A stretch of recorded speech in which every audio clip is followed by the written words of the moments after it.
Okay, so we're here, and yeah, do I regret summoning on Furina? I would have to say, as a quick answer, no. But that isn't exactly 100% true. No, God! No, God, please, no! No! A lot of the times when I was discussing with Furina, I was talking like, hey, the team-wide healer issue is like the biggest issue she has. And that is true. Like, that is just outright true, right? It's a specifically team-wide healing, right? It would be different had it been, just healing. In order for Furina to get her serious stacks, you have to be on certain teams, which aren't necessarily bad. I imagine that we're going to see some characters that, come out and are more versatile, right? They're able to provide more buffs. But I feel like the biggest loss with adding Furina to the team is the fact that you generally are forced to run a healer. Now, that sometimes, most of the time for me, is replaced with Zhongli, a character who will prevent me from taking damage as long as, I'm sort of smart with it. Stupid! But if I'm able to dodge a little bit with Zhongli's shield active, you really never die with that. Whereas if I'm running Furina, I have to run a healer, which at that point, it's like, running Zhongli is like the dumbest decision ever. Like, if I'm running a healer, Furina and Zhongli, Furina's the only support I'm getting. And as you can see, I'm literally running Kazuha and Bennett in the same team right now because I just mega giga charged my Risley.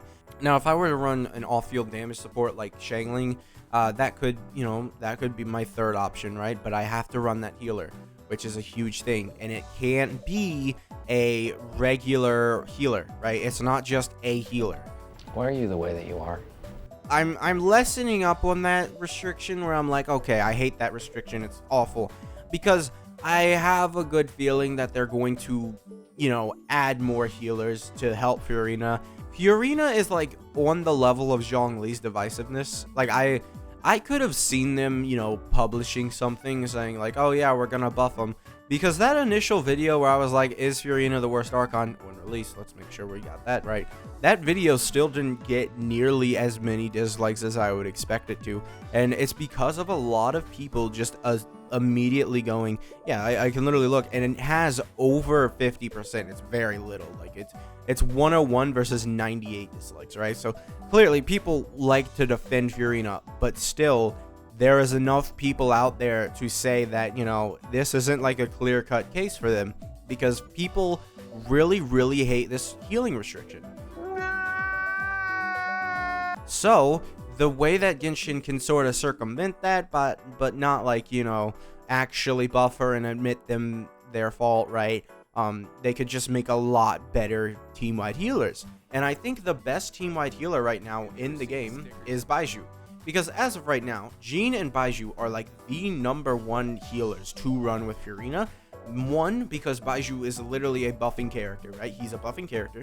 He provides a shield, so that's interruption resistance to a certain extent, right? And then he's also healing, right? That Baizhu is exactly what we need for every single element. Like, every single element. We need that exactly. He's applying Dendro too, don't forget that, right? Like, Baizhu is really, really good for Furina, and the fact that they put his banner next to her, like, it's very annoying. You can't keep getting away with it! You will end up creating Bloom, so you're gonna have to sort of be able to take the Bloom hits, which shouldn't be too hard, right? Because you're gonna scale Baizhu with HP, and then you're also going to scale Furina with HP. So realistically, your Bloom cores aren't going to hit that hard. It's not like Nilou Bloom whatsoever. And then also Baizhu is going to heal you on top of that. So creating regular Bloom cores, it's fine. But once you talk about like someone like, using Hu Tao, Baizhu, Furina, Yelan, right? That's when it starts to get like, okay, Hu Tao has 210 elemental mastery. She's level 90. She's already sacrificing her HP. She's battling with Baizhu and stuff, or she's battling with Furina also. You're really struggling, and it's like, okay, maybe we gotta just chill out on this one. Maybe we can't just, throw Hu Tao in. No. Wait. I really do want to see if I can get Baizhu, but at the same time, I want C2 Furina because it really does solve any problems I have with her. already increasing her buff too, which is insane. I really think that C2 Furina probably is the best character of the game, possibly. You know, I just don't know. I also have this, so I figured I would do that. Yeah, there you go. Yeah, this is basically what I've been doing. I've basically been spending all my primo gems here. But yeah, Furina, she's really good, but that team-wide healer restriction as of right now is really annoying to build around. And personally, I probably just won't use Furina, right? I just don't see a worth using her. Like, so I'm 30 in. All right, guys. 30 in, let's go. Why isn't it possible? It's just not. Why not? I just don't see worth in using her because she makes my teams harder to play. Maybe once it's more organic to integrate her into a team, it'll be better. But as of right now, I'm kind of just like, my teams were working before, so I'm just not gonna use her, right? You know, I think she's good, but it's just like, she needs better options to also run with her, right? I don't want to have to run Jean on the same team every single time.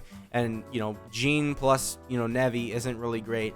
She did get Charlotte, but Charlotte isn't exactly the type of character that I would say is what we're looking for. Charlotte, she is literally just a healer. From what I can tell, she is just a healer. You could... 2 seconds later. So how does this work? So it's a constant sort of thing. All right. Okay.